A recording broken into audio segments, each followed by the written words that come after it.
Now, fears of a possible reprisal attack following recent disturbances in the northern region town of Bimbilla that resulted in 11 deaths compelled school authorities to close down schools on Monday. Shop owners also shut down their shops early to return home. A dusk to dawn curfew is already in effect in the town following the recent clash over the enskinment of a sub-chief. Joining us for a live update on the situation is Nuhu Osman of Matambo FM in Bimbilla. Good evening to you, Nuhu. Now, at what point did the school authorities decide to close the schools in Bimbilla and send the pupils away? Good evening. Hello, can you hear me? I can hear you, Nuhu. Yes, it was around 11 a.m. This morning. Most of the schools were experiencing parents coming in to pick their wards home, following the rumor that was circulating in town about the disturbances in Bimbilla. It was rumored that the conflict or the fighting was about to raise or start again today. So that led parents going to various schools demanding for their wards to be taken home. Later at 11, almost all schools were closed down. A lot of shops in the town too were closed. Later, the security came in, despite a lot of military men and policemen all over in Bimbilla. And I think that brought down the tension. As at 5:30, the town was already experiencing people leaving, people were going to their various homes. Even as at now, we are in our various homes, though we are still at work, but everybody is indoors now, following the seriousness of the military on ground. The military and police personnel are all over in Bimbilla now, so calm is still restored in Bimbilla. All right, so Nuhu, I get it that it is the parents actually who started this whole thing. Where will the rumor have started from? Well, actually, you can't actually tell where the rumor is coming from, because the rumor said to be started since last night, that today there was going to be the disturbances again. So just based on that, then the parents went to the schools to demand that their wards be given to them. There was still, the rumor was still ongoing this morning. That led to most parents going in to at least withdraw their wards back home. Is this typical? Is it normal? It's normal. For now, it's normal. I think, is it normal for parents to just go to school and demand that their wards be given to them? Well, the situation here, I can't say it's normal, but the situation here is compelled for parents to go in for their wards. Because of what happened the last time. You know, children and women were victims of the last disturbances. So if you are a parent, then maybe you wouldn't want to lose your son or your daughter. The only option you have is to go in for your ward when there is any rumor in town. As it is said, 90% of rumors or 80% may be true. All right. Do we know if these schools will be open tomorrow? Since this rumor started and the parents withdrew their wards, will they send them to school tomorrow? Well, let's wait till tomorrow to confirm this. But we do hope that schools will be open tomorrow. Has there been any word from the District Security Council on what it is doing to avert this supposed reprisal attack that is been speculated?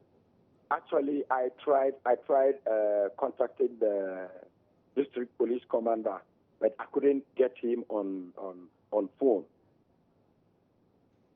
All right, thank you very much, Nuhu Osman. We'll leave it there. And the situation in Bimbilla is that critical, because each time The last time, about 3 weeks ago, there were similar disturbances there, which resulted in the death of 11 people, mainly women and children. And so it's important that we keep an eye on the situation. We'll keep you posted on that. Now, moving on to other stories. The National Disaster Management Organization, NADMO, says it did not anticipate the intensity of Sunday's rains because the weather warning it received from the Ghana Meteorological Agency lacked that detail.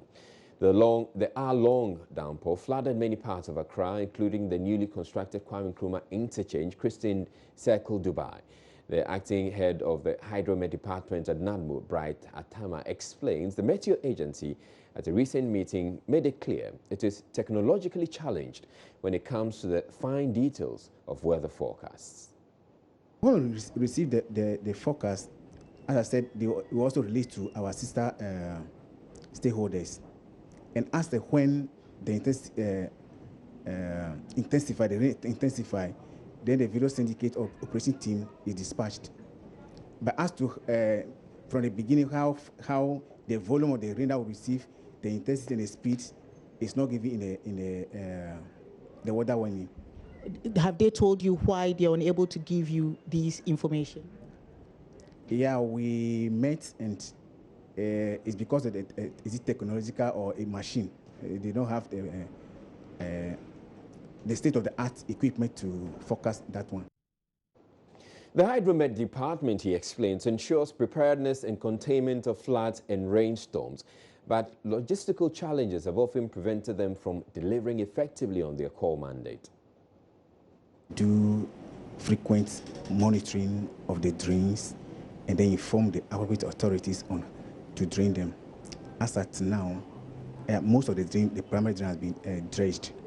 But I left the secondary ones, which we need to monitor and forward to Hydrological Service Department for dredging or desilting.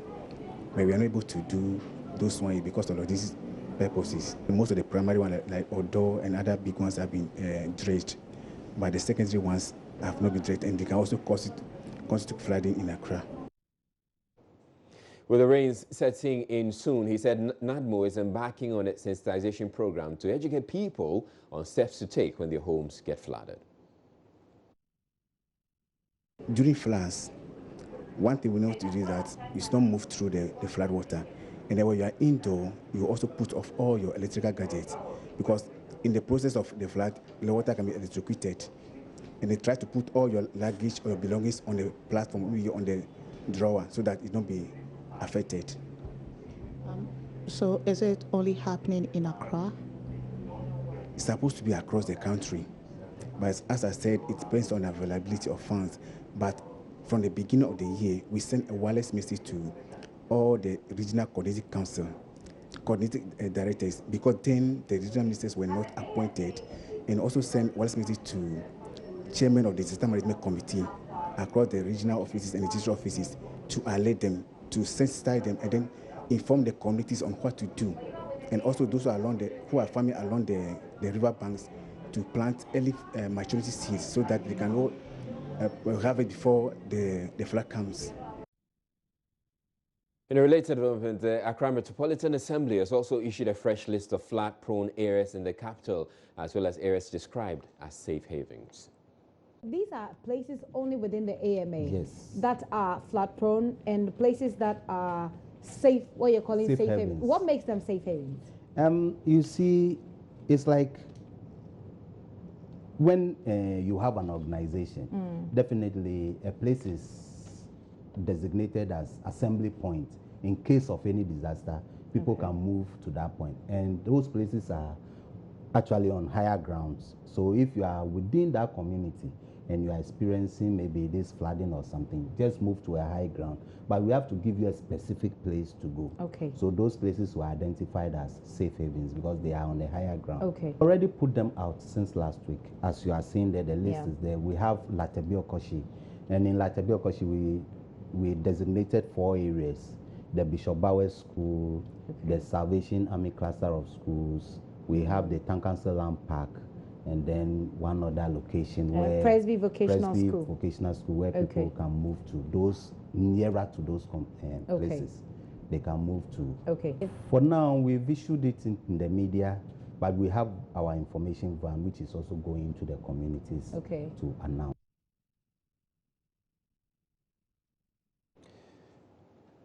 The Ministry of Works and Housing says it would need $700 million to permanently fix Accra's flooding problem. Sector Minister Samuel Atachia made this known on Monday after touring some parts of the capital which got flooded during Sunday's downpour. The minister, however, said temporary solutions will be put in place to avert flooding in the future. And Odami was with the minister and reports. The rains came, and with it was the flood. Most homes of the capital endured the gushing water into their rooms as the owners looked on hopelessly. This has become a perennial event, as though it's a sweet memory to keep. But Works and Housing Minister Samuel Atachia wants to fix this permanently. What we are seeing is becoming perennial, and we need to find a permanent solution to this. And I think what is on my table now is enough that if we have the money to do it, we won't see what we are seeing, because we can't be coming here every year as if we are condemned to repeat our mistakes. That's not how you run a system. How about a permanent solution to this? If you have a situation in which it's choked and then there should be desilting, we'll do it as a temporary measure. But there's a permanent solution in which some of the things we will not be seeing again, and it's very, very capital intensive. And we need to find the money to give it a permanent solution. Tentatively, I'm seeing something in the neighborhood of about $700 million to fix what is in this area alone. There are other places that we need to do outside Accra. And how soon will Ghanaians relax in the comfort of their homes without fear of the rain entering their rooms? My only approach is finding the money. Because let me tell you, the engineering sense won't change. We are not going to invent the wheel. All we need to do, which is the solution, is the cash. If you have the money, the engineers will just roll out the plans and they start working, and you won't see this again. So this is what stares at us in the face every year. We'll find the money and do it. Whilst you wait and look for the money, the rains will not wait for you. So then that temporal measure, how soon? We wouldn't play God, because if the torrential rains are serious, then we could have a problem. But whatever it is, what is minimal and important to be done, they will do it. For Joy News, my name is Hannah Odami. Elsewhere, over 400 people have been displaced at Jamase and nearby communities in the Ashanti region after severe rainstorm ripped off roofs of buildings. A number of educational institutions, including the Edujemfi Senior High School, also suffered extensive damage to their structures. A report by Nana Asenso Mensah. Nearby Bipua, also in the Secretariat South District, was hit by the storm that accompanied Saturday's night torrential rain. At Edujemfi Senior High School, roofs of dormitories blown off, leaving students stranded. Joanna Frempong is headmistress. Yesterday's heavy rainfalls and strong winds has caused a great havoc to some of our structures. Mostly the Great Hall, where students normally have their exams, the dormitories, which unfortunately most of them are not having louver blades. So the rain forced itself into the rooms and the rooms became flooded. The visual arts department is also ripped off of the roofs. And this very room is where the students do keep their visual arts practicals items. Unfortunately, the students are starting their practicals, God willing, tomorrow. And some of these materials they have bought are in waters. So it's a big problem to us.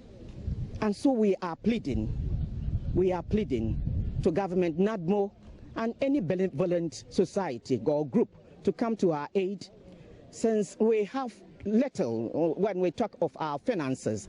In fact, this school in particular, payment of fees is quite a big problem.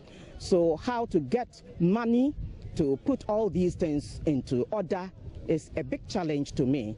Therefore, I'm pleading with the government to come to our aid immediately so that we can put the place in order. As we speak now, I've talked about the students, but my matron, the domestic baser of the school, is also having her apartment ripped off. Some of the structures like the classroom blocks and the sick bay, they are all ripped off. Therefore, I'm so calling on the government, NADMO, come to our aid immediately to be able to arrest the situation. Some affected residents are calling on government and corporate bodies to come to their aid. In the room with my children when the rain began with a heavy storm.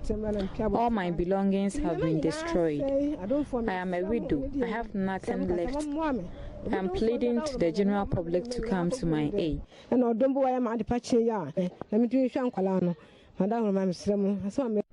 Such as South District Coordinator of the National Disaster Management Organization, Bio Kakari, assures victims of swift action to provide relief. I have been to most of the nearby towns and have visited the affected residents. We are coordinating with the various assembly members to arrest the situation.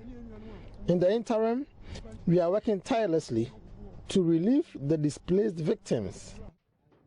The report, situation report, messenger region the Accra.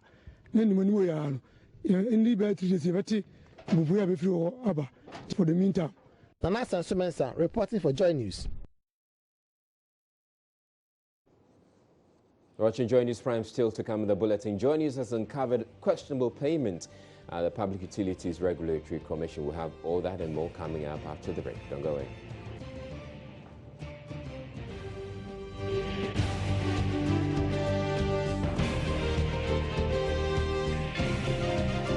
Joy News has uncovered questionable payments at the Public Utilities Regulatory Commission.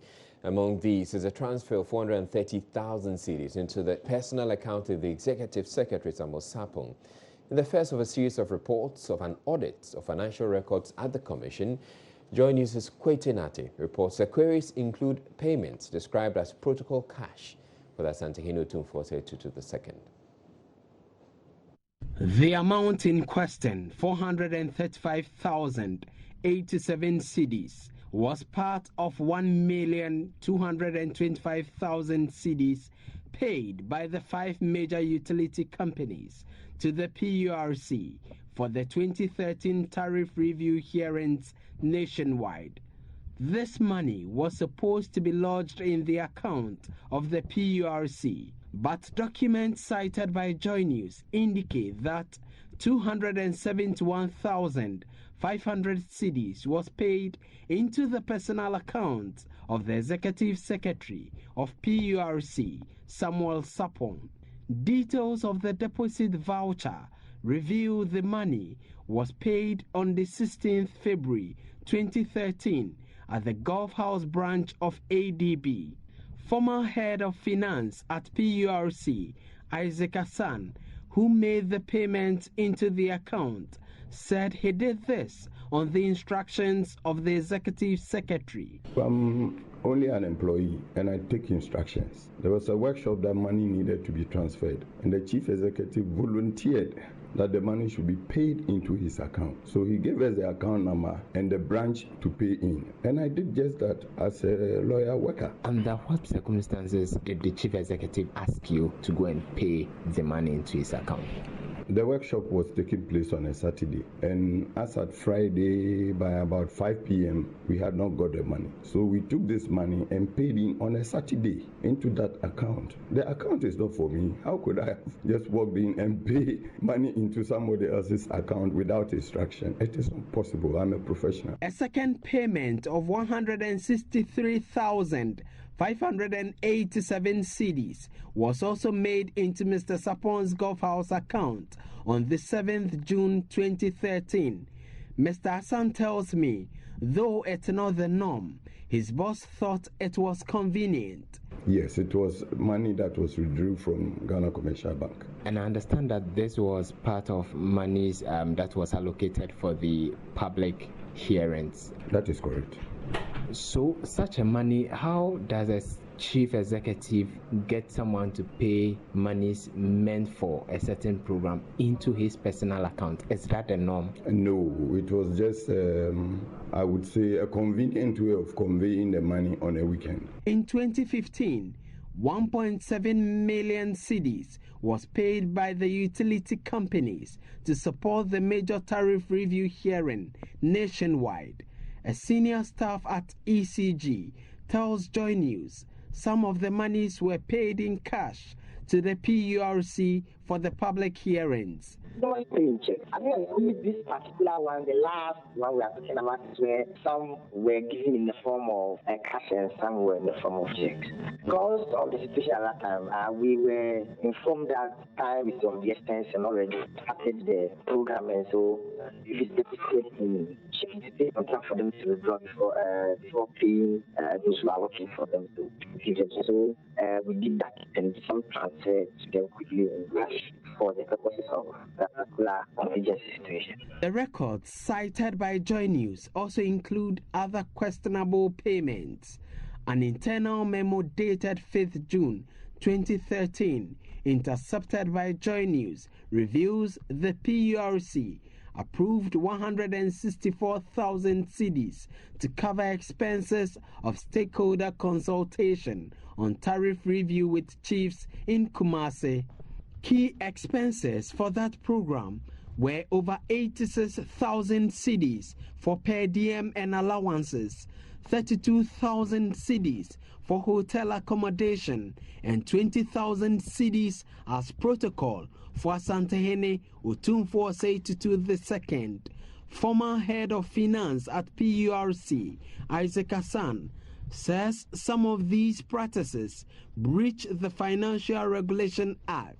As far as the Financial Administration Regulation is concerned, it is wrong. Documents in possession of Joy News indicate some of the monies paid by the utilities to support the tariff review hearings cannot be traced to the Commission's account. Joy News sought to speak to officials at the PURC, but they declined comment. Head of PR and External Affairs at PURC, Nanaya Jantwa, says her God will speak for her. For Joy News, Kwete Nati. Well, in another development, the Public Utilities Regulatory Commission is asking power producers and distributors to explain the recent erratic supply of electricity in parts of the country. Public Affairs Manager Nanaya Jantwa says the regulator has written to the Volta River Authority and the Electricity Company of Ghana to that effect. She spoke to Love News on the sidelines of a stakeholders meeting in Kumasi. Nanaya Jima reports. The meeting itself was dominated by the recent erratic power outages and the possibility of the country slipping back into the dark days of doomsday. Consumers in Accra, Kumasi, and other parts of the country have experienced frequent outages since the beginning of the year. The claims of load shedding have, however, been dismissed by the utility providers. Nanaya Jantwa, however, appeals to consumers to exercise patience as the Commission takes steps to get explanation from providers. Written to the utilities to give us an update of what is happening. That is only when we can say what is wrong, because we don't provide electricity. So we are asking them to give us an update. And when that update comes, we will know what the real situation. Meanwhile, stakeholders are excited about the opportunity to share their challenges about utility services. PURC says it wants power consumers to lead advocacy for regulations to provide separate meters for individual tenants so they can benefit from lifeline intervention. It will be for separate metering. So it is wired in a way that it is not bulk metering, so that consumers who are within the lifeline can enjoy it. Right now, because of the bulk metering, consumers who are within the lifeline and in compound houses are not enjoying the lifeline. So there should be a push and advocacy for legislation to ensure that there is a law that if I build this house and I say that it's for 5 tenants, everyone should be wired separately and there should be separate metering. And that one, ECG will be forced to give a meter, because then there is no bulk meter for you to pass the power through. So once that legislation is done, I think some of these issues will be resolved at a certain time. So it means that there's a statement coming from the Ministry of Petroleum, and it speaks to the issues that were raised by, well, partially to the issues that were raised by Nanea Janta, the Director of Public Affairs of the PURC. It speaks to the effect that, well, there was a tie-in involving the Jubilee field and the gas production that's going on in the 10 fields, rather, with the Ghana gas, a Taboo processing plant. That kind of work has been completed. I'll read you excerpts of this statement from the Ministry of Petroleum. It says, following the joint press release by VRA, GRADECO and ECG on January 23 in connection with the plant shut down by the Ghana National Gas Company for maintenance and also to allow for the connection and commissioning of the gas supply system from the 10 fields to the Taboo processing plant, we wish to advise that the work has been successfully completed and it is our expectation that power supply will return to normal by February 27, 2017. So in effect, we're not supposed to be having these challenges, the erratic power challenges with effect from today. It says the schedule for the completion of the works, which was originally slated from 3rd to 20th February 2017, had to be extended to February 26, 2017 due to certain operational difficulties experienced by Tallow Oil, the operator of the 10 fields. And then it goes on to talk about the fact that it says, we wish to state that with the tie-in operation successfully completed and coupled with the measures we put in place, including procurement of fuel and increased power supply from La Côte d'Ivoire, the situation will normalize from February 27, 2017.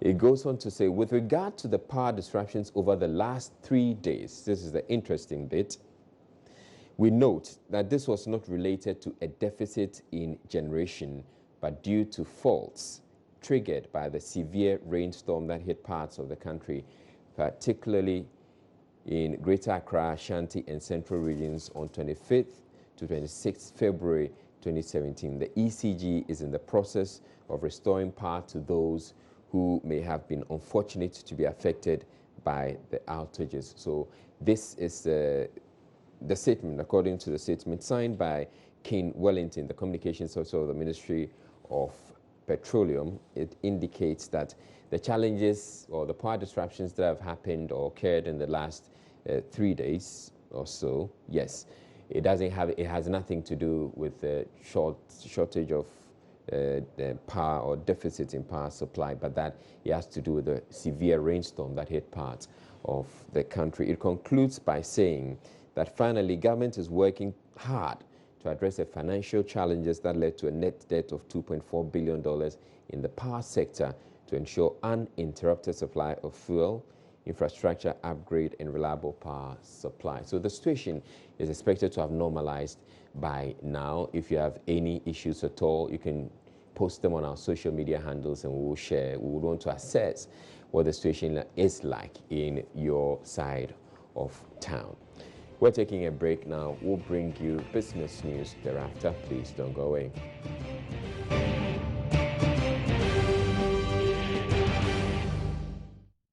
Now, President Akufo-Addo says he's looking forward to working with the Council of State that will be forthright with its council, the council it provides him. Addressing the newly constituted council at a swearing-in ceremony on Monday, the president urged the members not to be tempted to join the tradition of praise singing, where they tell him what they think he would want to hear rather than what he needs to be told. Latif Idris was there for Joy News. In the name of the Almighty God swear. The Council of State is enjoined by Chapter 9, Article 89 of Ghana's 1992 Constitution to counsel the President in the performance of his functions. This will typically range from advice on key appointments to certain decisions of critical national importance, with the latest prominent example being then President Mahama seeking advice on a petition to pardon the Muntie Three. The President is, however, not bound to accept the advice, one of the main arguments by those advocating a scrapping of the body. At the inauguration on Monday, President Akufo-Addo told the new council he would not want them to act as a rubber stamp. I look forward very much to working with a council that will offer me straightforward advice based on unvarnished truth. I look forward to working with a council that will help all of us deepen our democracy. And I look forward to working with the council that will help us deliver a prosperous Ghana. The inaugurated council of 24 members is short by one, as there is no former Chief Justice. We have no living former Chief Justice, unfortunately, to complete the composition. Whichever route you have taken, you are now all members of this very august institution. Joabin Nana Otuo-Serebour II, on behalf of his colleague Council of State members, said the council will address the lack of inadequate public awareness of its work by publishing annual reports of its activities, which will highlight consultations with the executive, legislature, and other state departments. Mr. President, we pledge our unflinching support. Mr. President, we shall not be a rubber stamp. We shall tell it like it is. We hope that you will take us as it is. Nana Otuo-Serebour II also justified the need for the council's existence.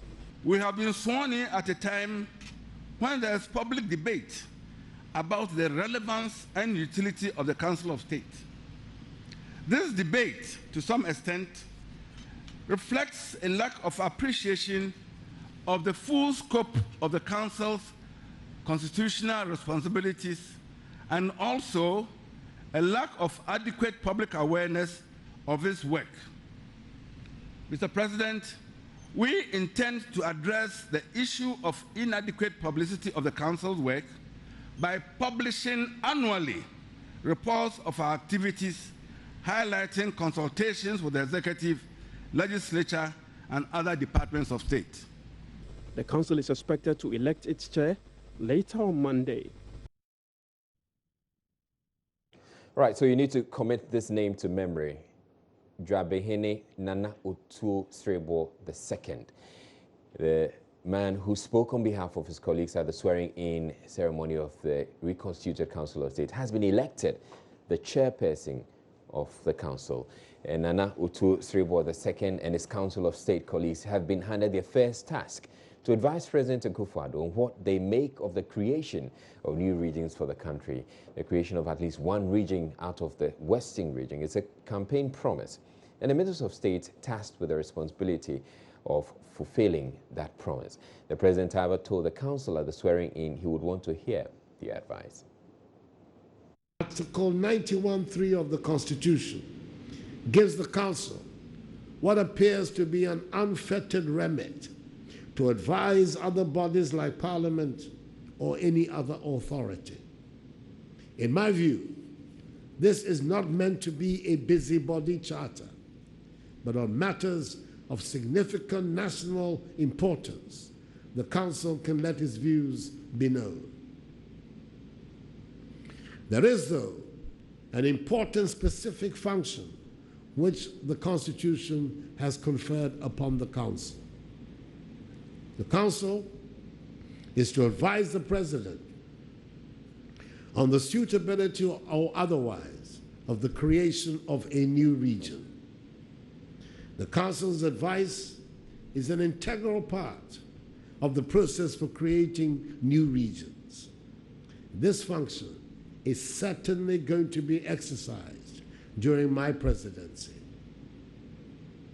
Now, more than 24 hours after the tanker yard fire, which burned at least 9 fuel trucks to their shells, it's unclear what might have sparked the inferno.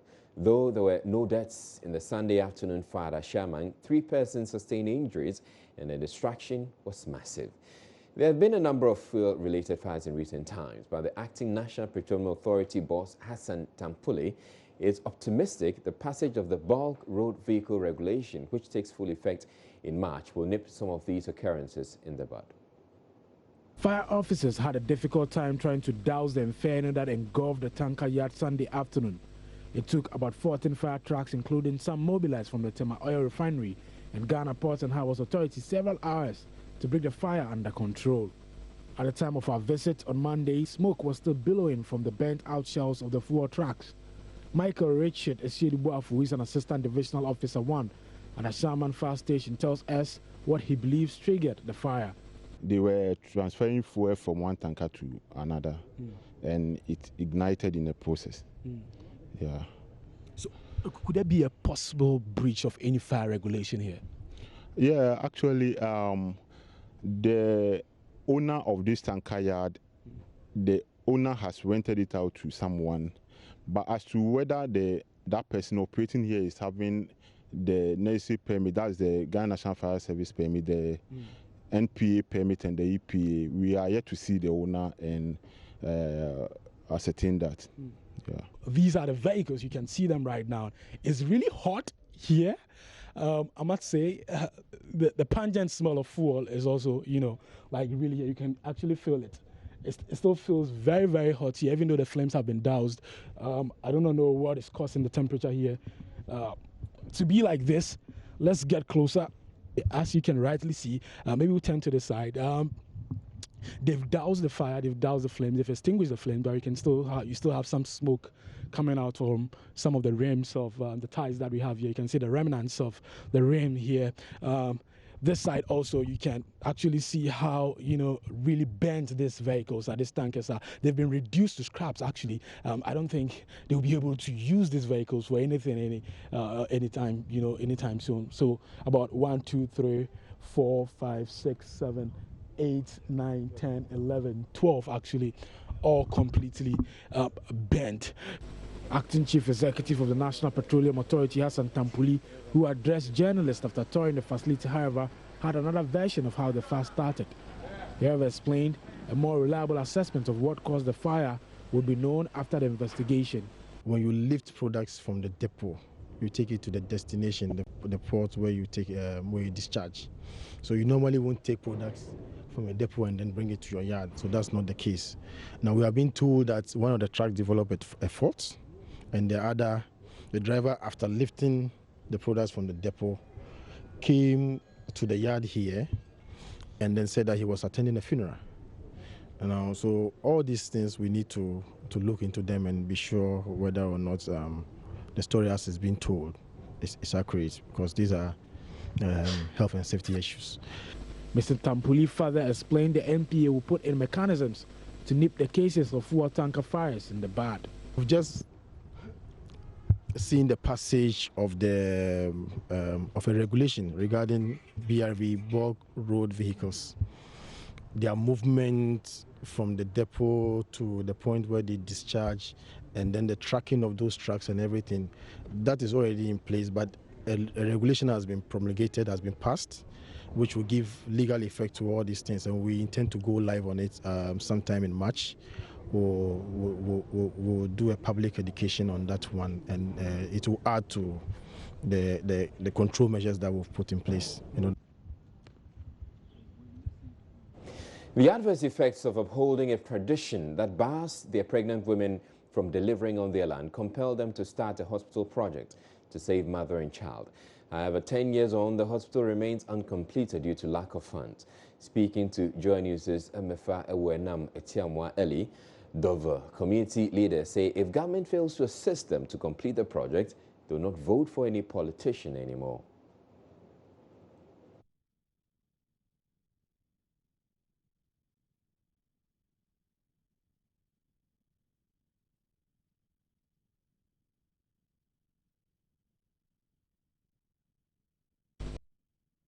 Break will bring you that story.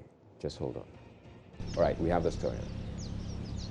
The hospital is located about 1.5 kilometers on the outskirts of Dover Township.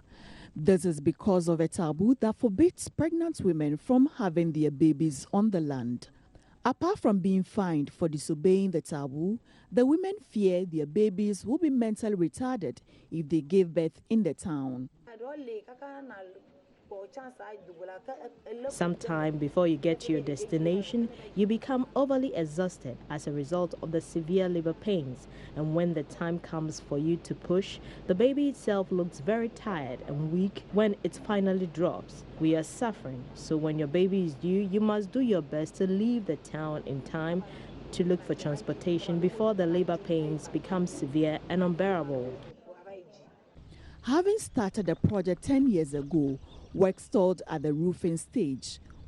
Weeds have since taken over the otherwise brilliant project to help alleviate the plight of expectant mothers of Dover and surrounding communities. Maybe health professionals could have helped, but the taboo prevents them. Because of this tradition, we cannot add the maternity unit. And if even we added the maternity unit, they will not allow us to bring a midwife, which is not the best. So it negates all the efforts we are making to reduce maternal mortality and, for that matter, improve maternal health care in all communities. According to residents, since their main livelihood was taken away from them as a result of the creation of the Akosombo Dam, their sources of income have dwindled. They say the situation has compelled the youth to leave town in search of greener pastures. This they blame for their inability to raise funds to complete the project. There is no meaningful job for us here to do. Not a single job by the government.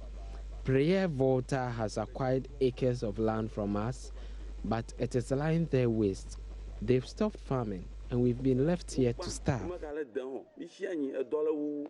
Currently, pregnant women in labor have to travel to Sogakope or Bato to access a health facility or go to a traditional birth attendant in a nearby community to be able to give birth. Now on to some news that could leave a sour taste in your mouth. The salted tilapia, locally known as Kobe, enjoyed by so many Ghanaians, often with boiled green plantain or ampesi, could be a source of cancer. That is according to the Minister of Science, Technology and Innovation, Professor Kwabena Frimpong Boateng. He explains a chemical called formalin, which is used to preserve dead bodies, is used to process the local delicacy. Earlier on the polls, Maria Lovelace Johnson, who is the head of food safety management at the Food and Drugs Authority, told my colleague Gifty Ando-Apia the FDA has started conducting tests to ascertain the presence of formalin in Kobe.